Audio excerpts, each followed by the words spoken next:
दहन में जो बात तुम्हारे लिए, बदन में जाओ तुम्हारे लिए। दहन में जो बात तुम्हारे लिए, बदन में जाओ तुम्हारे लिए। हमारे वहाँ आका तुम्हारे लिए, ओटे भी वहाँ तुम्हारे लिए। सलात नियाम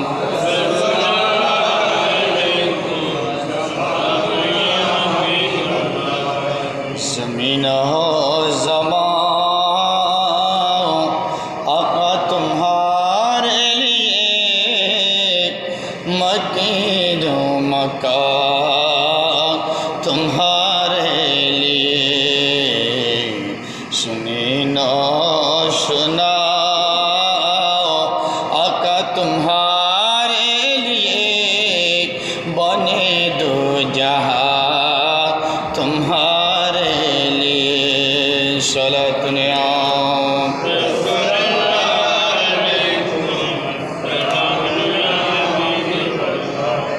बिस्मिल्लाहिर्रहमानिर्रहीम। या कौमी इन्नी अखाफु अलैकुम यौमत तनाद, या यौम तुअल्लूना मुदबिरीना मा लकुम मिनल्लाहि मिन आसिम। सदक़ल्लाहु मौलाना अज़ीम व सदक़ रसूलुहु नबील हबीबुल करीम। रब्बि सल्लि व सल्लिम व बारिक अलैहि। नबी करे আর কত কাল আমি কাটব। নবী নবী করে আর কত কাল আমি কাটব। আপন নয়নে কবে জানি, আপন নয়নে কবে জানি, নূর নবীকে আমি দেখব। নবী নবী করে হার কত কাল আমি কাটব। নবী নবী করে আর কত কাল আমি কাটব। সেই যে কাঁদনে কবে জানি হবে সমাধি। কেঁদে কেঁদে বুকের মাঝে হয়েছে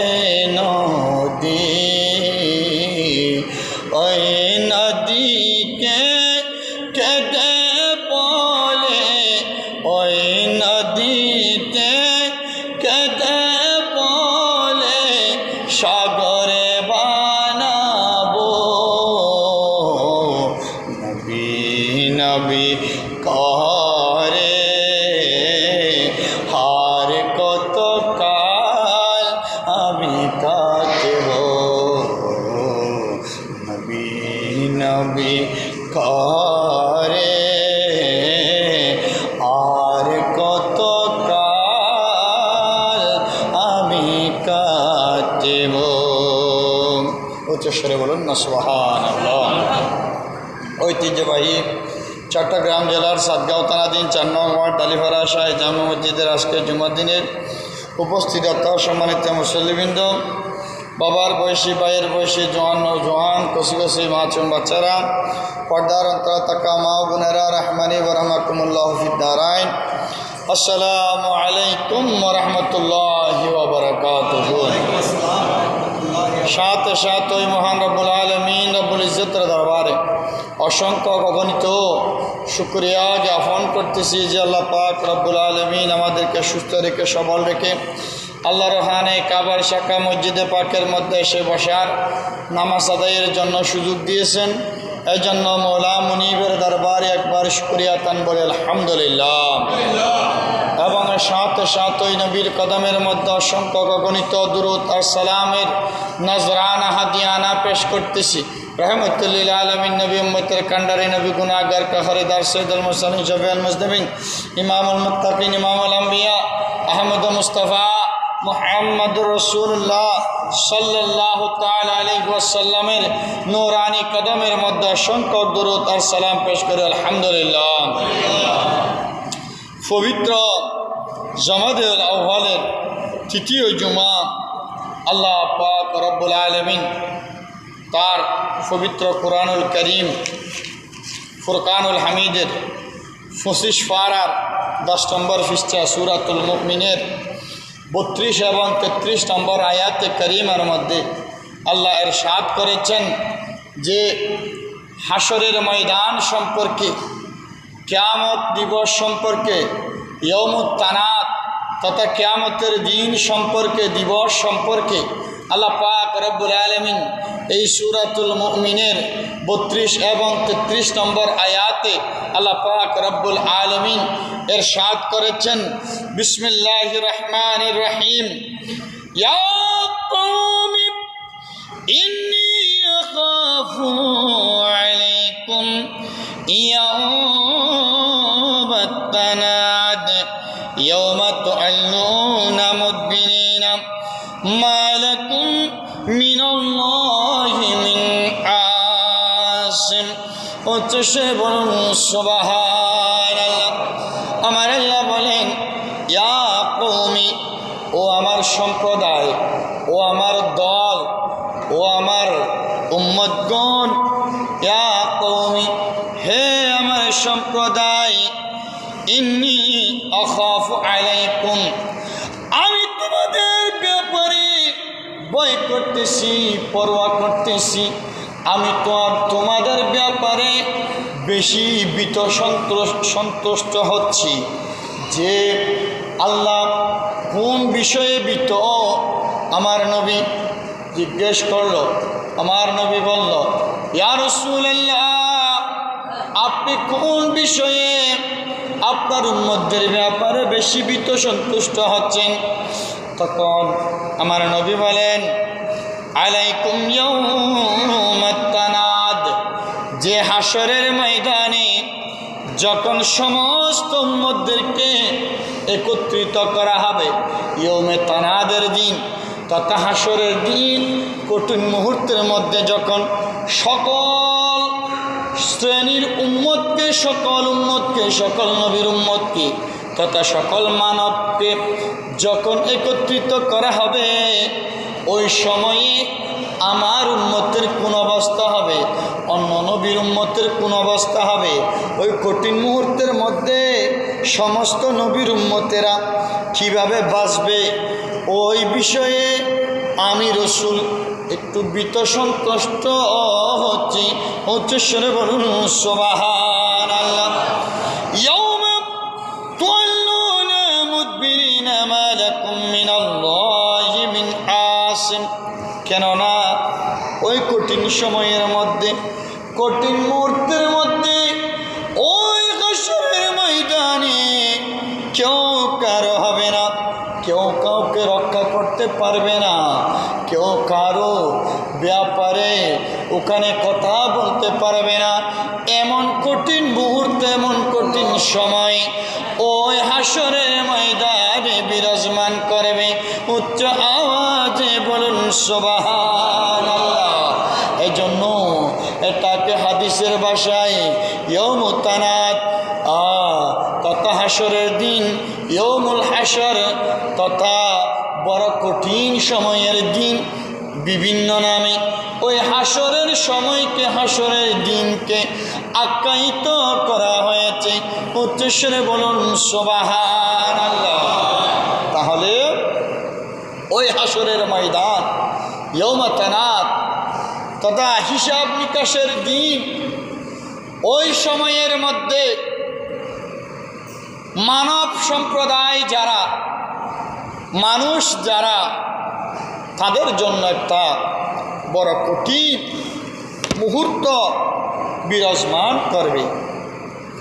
উচ্চস্বরে আওয়াজ আর আওয়াজ আসতে থাকবে, জাহান্নামীদের চিৎকার, জাহান্নামের চিৎকার আওয়াজ আসতে থাকবে, জাহান্নাম চিৎকার দিতে থাকবে।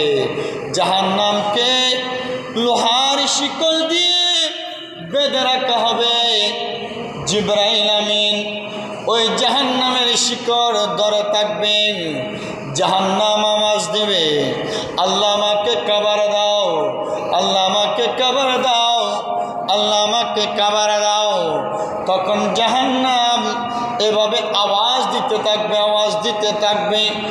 ওই কঠিন মুহূর্তের মধ্যে আমার আল্লাহ পাক রব্বুল আলামিন বান্দার প্রতি শেষ সময়ে দয়া করে। আল্লাহ বান্দার মহব্বতে পড়ে, যে বান্দা আল্লাহ ইবাদত বন্দী করেছিল, তাহাজ্জুদের নামাজ পড়েছিল, আওয়াবিনের নামাজ পড়েছিল, সালাতুদ দুহার নামাজ পড়েছিল, গীবত করে নাই, পরনিন্দা করে নাই, মানুষের মনের মধ্যে আঘাত দেয় নাই, মানুষকে কষ্ট দেয় নাই, মানুষের হক নষ্ট করে নাই, ওই সমস্ত বান্দা, যে ওই বান্দা যখন রাতে উঠে দুনিয়ার মধ্যে থাকাকালীন যখন তাহাজ্জুদের নামাজ পড়ে দু চোখের পানি ছেড়ে দিয়েছিল, তখন ওই পানি আল্লাহ হাতে নিবেন। আল্লাহ হাতে নিয়ে আমার নবীকে নিতে দিবেন, ইয়া রাসূলুল্লাহ এই পানিগুলা জাহান্নামের দিকে নিক্ষেপ করেন। তখন জাহান্নামের দিকে নিক্ষেপ করা হলো। জাহান্নামের দিকে নিক্ষেপ করতে দেরি, ওই জাহান্নামের আগুন এই সামান্য চোখের পানি দিয়ে নিভতে দেরি নয়। উচ্চস্বরে বলুন সুবহানাল্লাহ। জাহান্নামের দিকে যখন নিক্ষেপ করা হবে, তখন জাহান্নামের আগুন নিভে যাবে। আমার নবী জিজ্ঞেস করলো, ও গো মাবুদ, এই পানিগুলা কিসের পানি? এই পানিগুলা কি? তখন আমার আল্লাহ বলেন, ইয়া রাসূলুল্লাহ, দুনিয়ার জমিনের মধ্যে আমার কতগুলো এমন বান্দা দুনিয়ার মধ্যে ছিল, এবং আপনি নবীর এমন কতগুলো উম্মত দুনিয়ার জমিনের মধ্যে ছিল, যারা রাতের ঘুমকে হারাম করে ইবাদত বন্দগীর মধ্য দিয়ে চোখের পানি ছেড়ে নিজের অপরাধের কথা আমি আল্লাহকে কুলে কুলে বলে, নিজের অপরাধের কথা স্বীকার করে, দু হাত তুলে রাতের ঘুম হারাম করে যখন আমি আল্লাহর কাছে ফরিয়াদ করে কান্না করেছিল, ওই কান্নার পানি, ওই সমস্ত বান্দার পানি আমি আল্লাহ নিজ দায়িত্বে নিজ হাতে হেফাজত করে রেখেছিলাম আজ হাসরের ময়দানের জন্য। উচ্চস্বরে বলুন সুবহানাল্লাহ। আমি হাসরের ময়দানের জন্য এই পানিগুলা, এই বান্দার চোখের পানিকে আমি বিতা দিই নাই, বিতা যেতে দিই নাই, আমি আল্লাহ হাসরের ময়দানের জন্য রেখে দিয়েছি। উচ্চস্বরে বলুন সুবহানাল্লাহ। সালাতুন ইয়া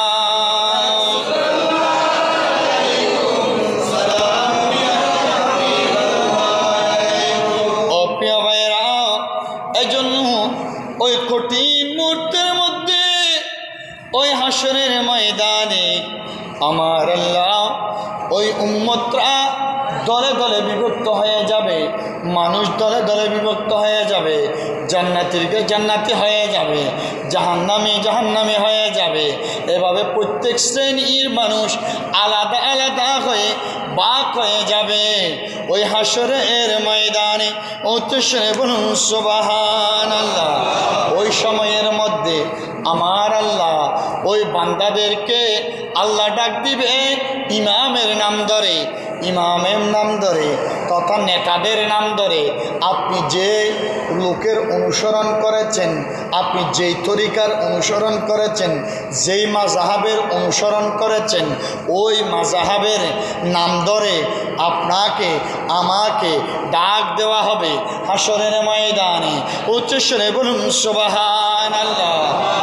এজন্য প্রত্যেক ইমামদের নাম ধরে, ইমাম তথা নেতাদের নাম ধরে। যেমন আমাদের মাযহাব হচ্ছে 4টা, হানাফি, মালিকি, শাফিঈ, হাম্বলি। ওই 4 মাযহাবের অনুসারী থাকবে এবং দুনিয়ার মধ্যে বিভিন্ন তরিকতের ইমামগণ রয়েছেন। এই যে বিভিন্ন তরিকা রয়েছেন, কাদেরিয়া বলেন, সিস্তিয়া বলেন, নকশবন্দিয়া বলেন, মুজাদ্দিদিয়া বলেন, ভান্ডারিয়া বলেন, ইত্যাদি বিভিন্ন তরিকা রয়েছে, হক তরিকা। প্রত্যেক তরিকার উম্মতদেরকে তাদের ইমামদের নাম ধরে ডাক দিবেন হাসরের ময়দানে। মুরিদদেরকে উচ্চস্বরে বলুন না সুবহানাল্লাহ। ওই কঠিন সময়ের মধ্যে আল্লাহ পাক রব্বুল আলামিন নিজ নিজ ইমামের নাম ধরে প্রত্যেক বান্দাদেরকে ডাক দিবেন। কঠিন সময়ের মধ্যে বান্দা এবং আল্লাহর সাথে একটা কমিটমেন্ট হবে, ওয়াদা হবে, বান্দার সাথে কথা হবে। উচ্চস্বরে বলুন না সুবহানাল্লাহ। তখন ওই সময়ের মধ্যে কাফের বেঈমান যারা ছিল তারা আফসোস করবে, তারা আফসোস করে বলবে ওয়ায়াকুলুল কাফিরু ইয়া লাইতানি কুনতু তুরাবা। উচ্চস্বরে বলুন সুবহানাল্লাহ।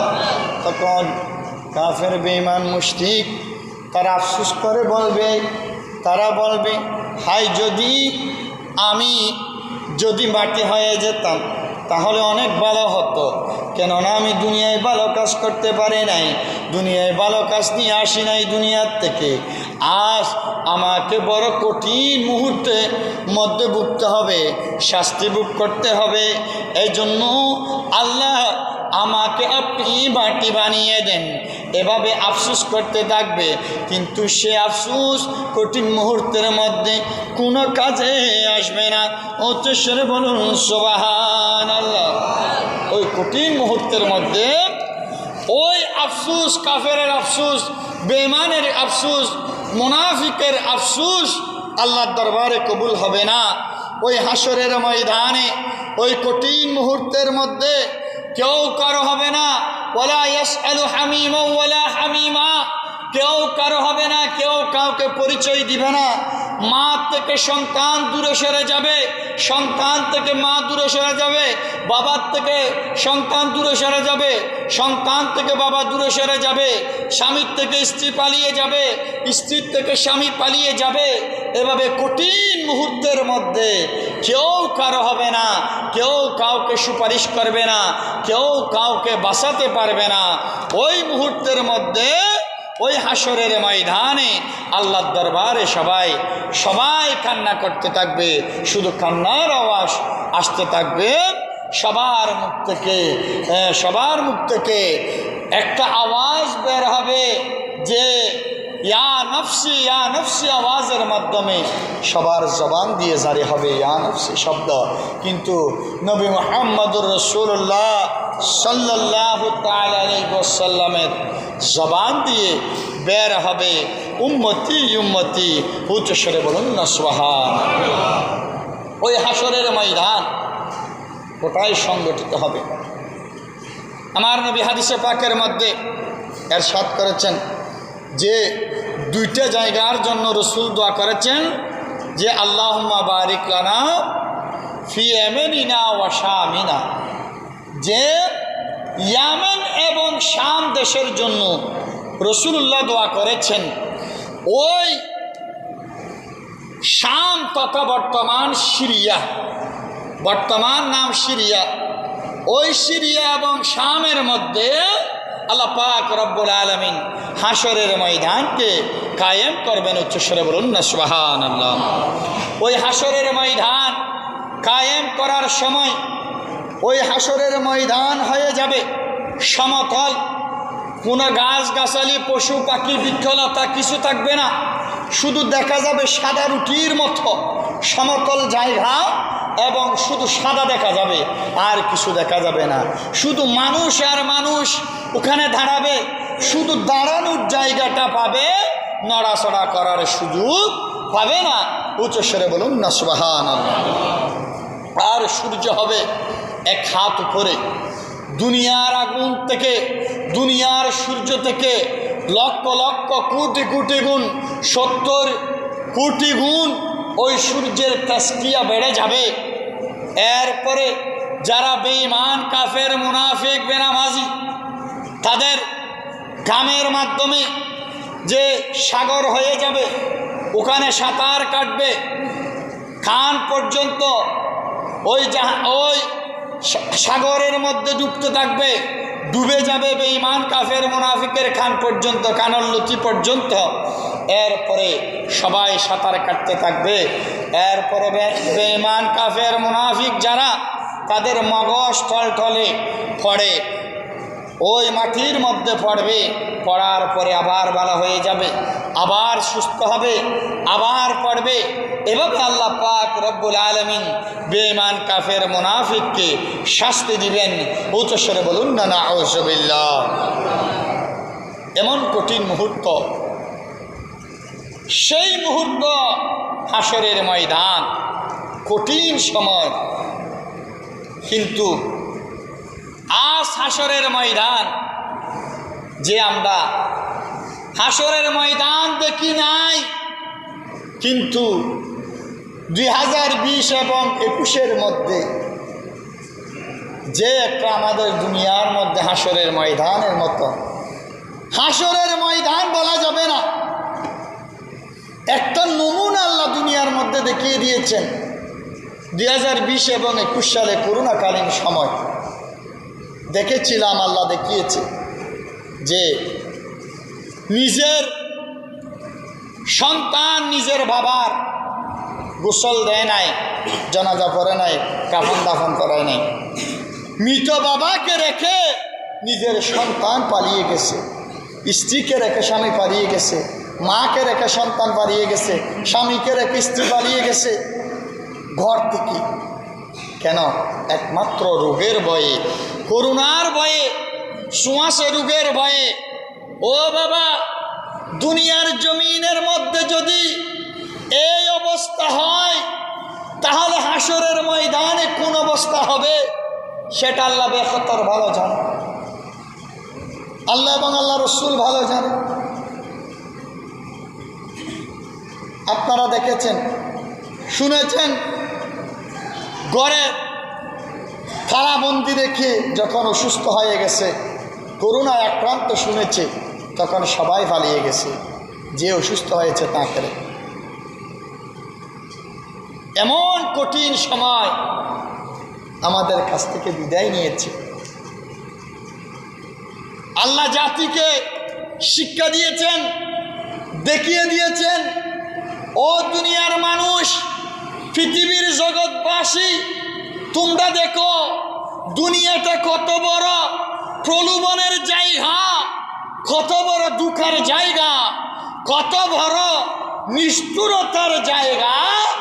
আমি তোমাদেরকে এই কঠিন মহামারী দিয়ে তোমাদেরকে আমি শিক্ষা দিচ্ছি। উচ্চস্বরে বলুন না সুবহানাল্লাহ। আল্লাহ দেখিয়ে দিয়েছেন মানুষকে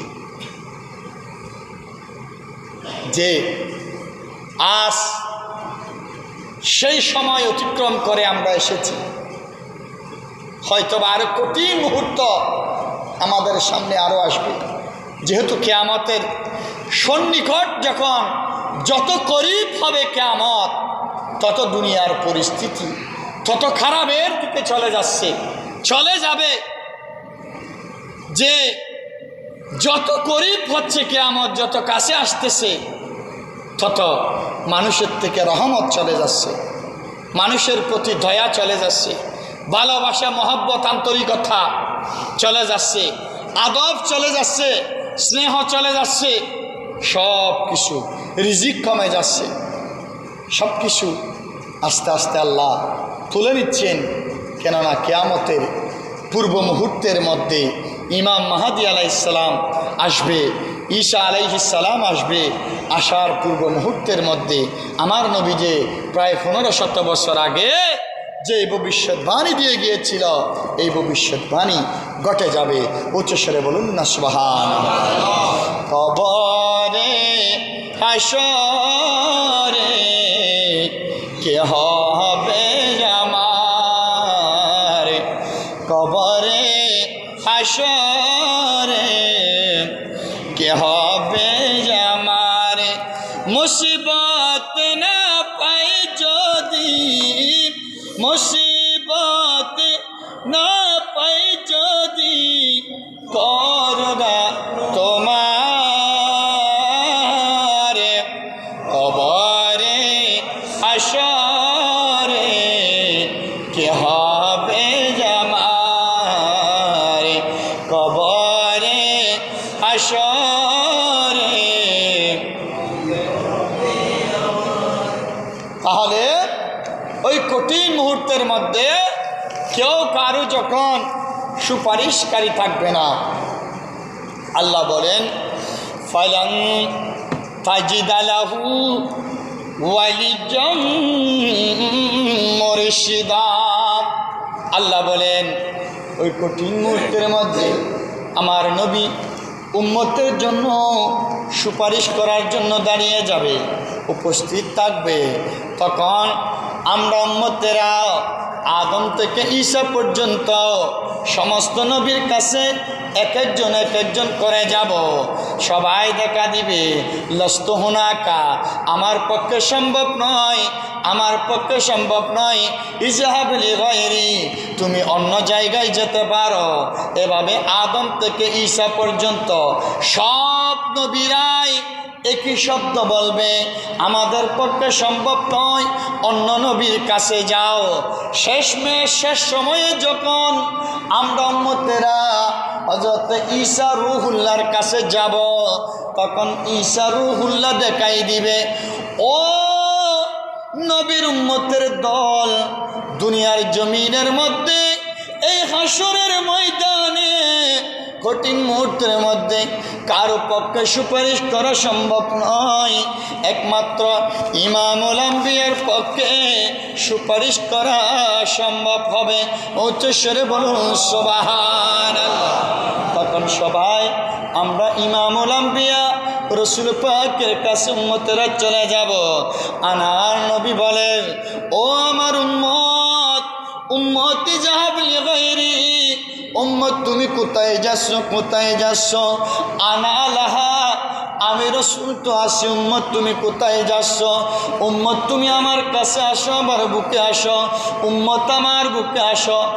ও উম্মত, আমি তোমাকে তোমাদের জন্য দুনিয়ার জমিনের মধ্যে উহুদের ময়দানে যুদ্ধ দান মুবারক শহীদ করেছি, তায়েফের ময়দানে গিয়েছি, হুনাইনের ময়দানে গিয়েছি, খন্দকের যুদ্ধে গিয়েছি। উম্মতরে আমি এত কষ্ট করে তোমাদেরকে ইসলাম দিয়েছি, ঈমান দিয়েছি, সব কিছু দিয়েছি। উম্মত, আমাকে আল্লাহ দুনিয়ার জমিনের মধ্যে তোমাদের জন্য সুপারিশকারী হিসেবে দুনিয়ার জমিনে পাঠিয়েছিল, হাসরের ময়দানে আমি এসেছি। উম্মত, তোমাদেরকে সুপারিশ করে আমি জান্নাত পর্যন্ত তোদেরকে পৌঁছে দেওয়ার জন্য আমি রসুল আসি। উচ্চস্বরে বলুন সুবহানাল্লাহ। তখন আমার নবী উম্মতের জন্য সিজদায় পড়ে কান্না করবে, উম্মতের গুনাহ ক্ষমা চাইবে। আমার নবী ক্ষমা সেভাবে সিজদায় পড়ে পড়ে সমস্ত উম্মতদেরকে রসুল জান্নাত পর্যন্ত পৌঁছায় দিবে। উচ্চস্বরে বলুন সুবহানাল্লাহ। আমার হযরতে মা আয়েশা সিদ্দিকা বর্ণনা করতেছে, মা আয়েশা জিজ্ঞেস করলো, ইয়া রাসূলুল্লাহ, ওই কঠিন মুহূর্তের মধ্যে হাসরের ময়দানে আমরা আপনাকে কোন জায়গার মধ্যে পাবো? তখন আমার নবী বলে, ওগো মা আয়েশা, আমার রাসূলকে তোমরা 3 জায়গার মধ্যে পাবে। প্রথম নম্বর জায়গা হচ্ছে ওই জাহান্নামের মধ্যে, দ্বিতীয় নম্বর জায়গা হচ্ছে মিজানের মধ্যে, তৃতীয় নম্বর জায়গা হচ্ছে আমি রাসূলকে তোমরা ফুলসিরাতের মধ্যে পাবে। উচ্চস্বরে বলুন সুবহানাল্লাহ। কেননা ওই 3 জায়গার মধ্যে আমার উম্মত বেঁচে যাবে। এজন্য আমার উম্মতকে আমি ওখান থেকে রক্ষা করার জন্য সদা সর্বদা এই 3 জায়গার মধ্যে দৌড়তে থাকবো। উচ্চস্বরে বলুন সুবহানাল্লাহ। তাহলে আমার নবী উম্মতদের জন্য সুপারিশ করে সমস্ত উম্মতকে আমার রসুল জাহান্নাম থেকে জান্নাতের মধ্যে নিয়ে যাবেন। উচ্চস্বরে বলুন না সুবহানাল্লাহ। এরপরে ওই হাসরের ময়দানে 11 গুনাহগারদেরকে 11 শ্রেণীতে 11টা দলে বিভক্ত করে দেওয়া হবে। যারা বেঈমান কাফের মুশরিক তাদেরকে 11টা দলে বিভক্ত করে দেওয়া হবে। বিভক্ত করে দেওয়ার পরে সূরাতুন নাবার 18 নম্বর আয়াতে আল্লাহ বলেন, ইয়াউমা ইউনফাখু ফিস-সূরি ফাতাতুনা আফওয়াজা। উচ্চস্বরে বলুন সুবহানাল্লাহ। ওই হযরত মুআয ইবনে জাবাল বর্ণনা করতেছে রসুল পাক থেকে, ইয়া রাসূলুল্লাহ, ওই হাসরের ময়দানে যে উম্মতরা দলে দলে কাফেররা দলে দলে উম্মতরা বিভক্ত হয়ে যাবে, 11টা দলে বিভক্ত হয়ে যাবে, ইয়া রাসূলুল্লাহ, তাদের কারণ কি? তখন আমার নবী বলেন, হযরত মুআয ইবনে জাবাল বর্ণনা করতেছে, বুখারী এবং মিশকাত উভয় হাদিসের মধ্যে এসেছে যে এই আমার উম্মতকে 11টা দলে বিভক্ত করে দেওয়া হবে। ওই জাহান্নামী উম্মত 11টা দলে বিভক্ত হয়ে যাবে। তার মধ্যে প্রথম দল হচ্ছে যে তাদের সুরত হয়ে যাবে বানরের সুরত হয়ে, তখন ওরা প্রথম দল হবে বানরের সুরতে। তখন আমার নবীর থেকে সাহাবী জিজ্ঞেস করলো, ইয়া রাসূলুল্লাহ, প্রথম নম্বর জাহান্নামীর ওই সুরত বানরের সুরত কেন হবে? তখন আমার নবী বলল, ও মুআয ইবনে জাবাল, প্রথম শ্রেণীর আমার নামদারি উম্মত তারা বানরের সুরত এজন্য হয়ে যাবে, তারা মানুষে মানুষে ঝগড়া বিবাদ লাগাইয়ে দিবে। উচ্চস্বরে বলুন নাউজুবিল্লাহ। মানুষে মানুষে ঝগড়া লাগাই দে, সুগলখুর একজনের কথা আর একজনকে গিয়ে বলে। তখন তাদের চেহারা হবে হাসরের ময়দানে বানরের সুরতে। আমার নবীর থেকে সাহাবী জিজ্ঞেস করলো, ইয়া রাসূলুল্লাহ, দ্বিতীয় নম্বর দল কোনটা হবে? তখন আমার নবী বলেন, দ্বিতীয় নম্বর দলের সুরত হবে, তাদের চেহারা হবে শুকরের মতো। উচ্চস্বরে বলুন নাউজুবিল্লাহ। ইয়া রাসূলুল্লাহ, তাদের সুরত শুকরের মতো কেন হবে? আমার নবী বলেন, তারা দুনিয়ার জমিনের মধ্যে হারাম খাবার খেয়েছে, ঘুষ খেয়েছে, হারাম উপার্জন করেছে, এজন্য তাদের চেহারা আর শুকরের মতো হয়ে গেছে। উচ্চস্বরে বলুন নাউজুবিল্লাহ। তৃতীয় নম্বর দলের অপরাধ কি? তৃতীয় নম্বর দল হয়ে যাবে, তাদের অপরাধ হচ্ছে তাদের চোখগুলা উপরের দিকে, তাদের পাগুলা উপরের দিকে থাকবে, মাথা নিচের দিকে থাকবে। তখন আমার নবীর থেকে সাহাবী জিজ্ঞেস করলো, ইয়া রাসূলুল্লাহ, তাদের পা উপরে মাথা নিচে কেন?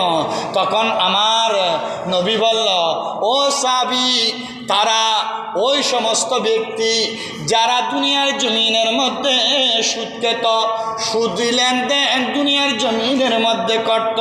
উচ্চস্বরে বলুন নাউজুবিল্লাহ। তাহলে যারা দুনিয়ার জমিনের মধ্যে সুদ খেত, ঘুষ খেত, সুদের সাথে জড়িত ছিল, তাদের হাসরের ময়দানে ওই কিয়ামতের মাঠের মধ্যে তাদের পাগুলা থাকবে উপরের দিকে, মাথাটা থাকবে নিচের দিকে। উচ্চস্বরে বলুন না নাউজুবিল্লাহ।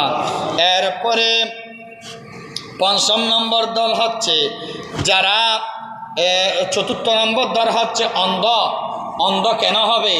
তখন আমার নবী বলল, অন্ধ এজন্য হবে, তারা যে মানুষের বিচার করার সময় ন্যায় বিচার করত না, ন্যায় বিচার দুনিয়ার জমিনের মধ্যে, সমাজের মধ্যে, রাষ্ট্রের মধ্যে প্রতিষ্ঠা করত না বিদায় তারা হাসরের ময়দানে অন্ধ হয়ে উঠবে। উচ্চস্বরে বলুন নাউজুবিল্লাহ। পঞ্চম দল হচ্ছে বধির বোবা, চোখে দেখে না, কানে শুনে না, তাদের এই অবস্থা কেন? তখন আমার নবী বলেন, তাদের এমন অপরাধ দুনিয়ার জমিনের মধ্যে করেছে কুকর্মের কারণে, খারাপ কাজের কারণে, হাসরের ময়দানে আল্লাহ তাদেরকে অন্ধ এবং বধির হয়ে হাসরের ময়দানে তুলবেন। উচ্চস্বরে বলুন না নাউজুবিল্লাহ। ষষ্ঠ নম্বর দল, যাদের জিহ্বা, উপরের জিহ্বা বের হয়ে সিনার মধ্যে ঝুলতে থাকবে। তখন সাহাবী জিজ্ঞেস করল, ইয়া রাসূলুল্লাহ, তাদের এই অবস্থা কেন? তখন আমার নবী বলেন, ওই বান্দা দুনিয়ার জমিনের মধ্যে মানুষের বিরুদ্ধে মিথ্যা অপবাদ দিত এবং সাধারণ মানুষের উপর অত্যাচার করত, এজন্য তার এই অবস্থা। সপ্তম নম্বর ব্যক্তি, হাত কাটা থাকবে, হাত থাকবে না। তখন আমার নবীর থেকে সাহাবী জিজ্ঞেস করল, ইয়া রাসূলুল্লাহ, এই ব্যক্তির এই অবস্থা কেন? তখন আমার নবী বলে, ওই যে হাত দিয়ে অপকর্ম থেকে নিজেকে রক্ষা করে নাই, যে হাত দিয়ে মানুষের উপর জুলুম করেছিল, যার কারণে আর হাত ছাড়া হয়ে হাসরের ময়দানে তাকে উঠতে হয়েছে। উচ্চস্বরে বলুন নাউজুবিল্লাহ। এরপরে অষ্টম নম্বর ব্যক্তি হচ্ছে আগুনে ফুরা, আগুনের মধ্যে পুরো শরীর জ্বলে গেছে, তখন দুর্গন্ধ বের হচ্ছে। তখন সাহাবী জিজ্ঞেস করলো, ইয়া রাসূলুল্লাহ, তাদের এই অবস্থা হবে কেন? তখন আমার নবী বলেন, ওই ব্যক্তি দুনিয়ার জমিনের মধ্যে মানুষের উপর জুলুম করেছিল, অন্যের হক পেয়েছিল, অন্যের উপর জুলুম করেছিল বিদায় তার হাসরের ময়দানে অবস্থা। নবম নম্বর ব্যক্তি হচ্ছে মৃত জন্তুর চেয়েও দুর্গন্ধ শরীর থেকে বের হবে। তখন আমার নবীর থেকে সাহাবী জিজ্ঞেস করল, ইয়া রাসূলুল্লাহ, তাদের এই অবস্থা কেন? তখন আমার নবী বলল, যে সে দুনিয়ার জমিনের মধ্যে ভোগ বিলাস করেছে, আরামায়েশের মধ্যে খেয়েছে, ঘুমিয়েছে, কিন্তু আল্লাহর রাস্তায় সে কখনো দান সৎকার করে নাই। উচ্চস্বরে বলুন নাউজুবিল্লাহ। এরপরে দশম নম্বর ব্যক্তি হচ্ছে যে ওই ব্যক্তিকে জাহান্নামের পোশাক পরিধান করে দেওয়া হবে, আল তারাকা পোশাক পরিধান করে দেওয়া হবে। ইয়া রাসূলুল্লাহ, অবস্থা কেন তার? তখন সাহাবী এই কথা যখন জিজ্ঞেস করলে আমার নবী বলে, সে দুনিয়ার জমিনের মধ্যে এমন এমন পোশাক পরিধান করত, তার পোশাক পরিধান করার কারণে ছেলে হয়েও পায়ের নিচে, ঠাকনুর নিচে, চুলগিরার নিচে কাপড় ফটত বিদায় তার এই অবস্থা। 11 নম্বর ব্যক্তি, ইয়া রাসূলুল্লাহ, ওই ব্যক্তির, ওই 11তম ব্যক্তির এই অবস্থা কেন? 11 নম্বর ব্যক্তি হচ্ছে ওই ব্যক্তি, যে ব্যক্তি ওই মানুষের হক নষ্ট করেছে, অন্যের উপর জুলুম করেছে, অন্যের সম্পদ লুণ্ঠন করেছে, ওই ব্যক্তিকে আল্লাহ ওই তার ফ্যাটটা মোটা হয়ে যাবে, এমনভাবে ফ্যাট বেড়ে যাবে, সে দাঁড়াতে চাইবে, দাঁড়াতে পারবে না, এভাবে দাঁড়াতে চাইবে, দাঁড়াতে পারবে না, এভাবে কষ্ট পেয়ে সে জাহান্নামের ময়দানে ঘুরবে। উচ্চস্বরে বলুন নাউজুবিল্লাহ। তাহলে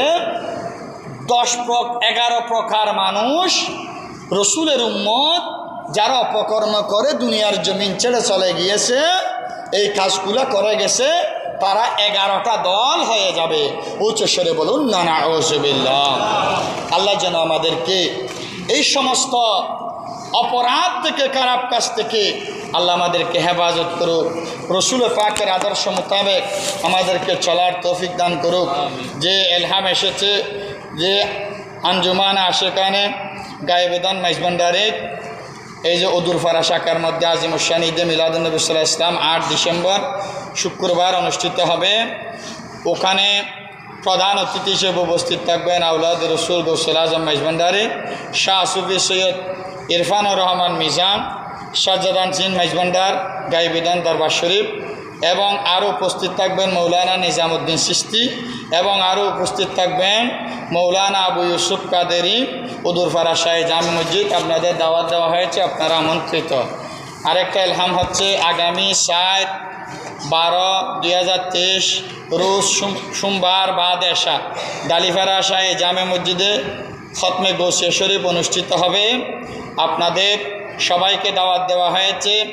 আয়োজনে ডালিপাড়া মসজিদ ও সমাজ পরিচালনা পরিষদ, এবং এতে প্রধান অতিথি হিসেবে উপস্থিত থাকবেন হযরত আল্লামা জনাব আলহাজ মৌলানা নূর মোহাম্মদ আল কদরি সাহেব। আপনাদের দাওয়াত দেওয়া হয়েছে, আপনারা সবাই আমন্ত্রিত। 7 তারিখ রোজ সোমবার বাদ এশা খতমে গৌসিয়া শরীফ। যারা সুন্নত পারেন না সুন্নত পড়ে ফেলেন। ওয়াহিদ আলহামদুলিল্লাহ রাব্বিল আলামিন। আসসালামু আলাইকুম।